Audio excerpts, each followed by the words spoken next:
Hello guys, আসসালামু আলাইকুম। আজকের রেসিপি মুরগির গিলা ও কলিজা ভুনা।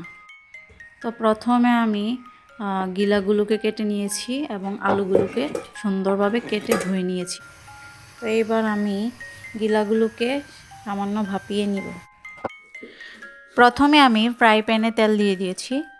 তেলটা গরম হওয়া পর্যন্ত অপেক্ষা করব। তেলটা গরম হয়ে এসেছে, এখন দিয়ে দিব পেঁয়াজ।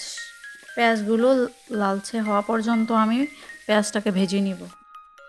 পেঁয়াজটা লালচে হয়ে এসেছে, তো এখন এক এক করে বাটা মশলাগুলো দিয়ে দিব।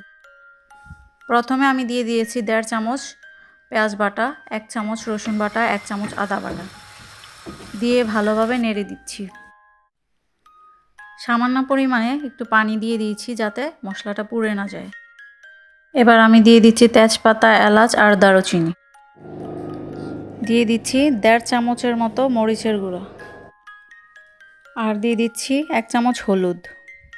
আমি আবারও সামান্য পরিমাণে পানি দিয়ে দিচ্ছি যাতে কোনো রকমেই মশলাটা পুড়ে না যায়, কেননা মশলা পুড়ে গেলে তরকারির স্বাদই নষ্ট হয়ে যাবে। তাই খুব কেয়ারফুলি রান্না করতে হবে।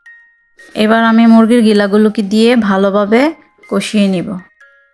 যত ভালোভাবে কষানো হবে ততই মজা হবে।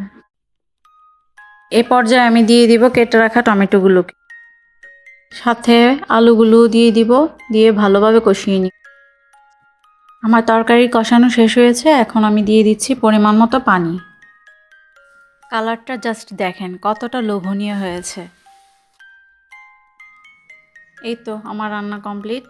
এই হলো আমার রেসিপির ফাইনাল লুক। আপনারাও এই রেসিপি অনুযায়ী রান্না করে বাসায় খেয়ে দেখবেন আর আমাকেও জানাবেন খেতে কেমন হয়েছে। আজকের মতো এখানেই বিদায় নিচ্ছি। আল্লাহ হাফেজ। আসসালামু আলাইকুম।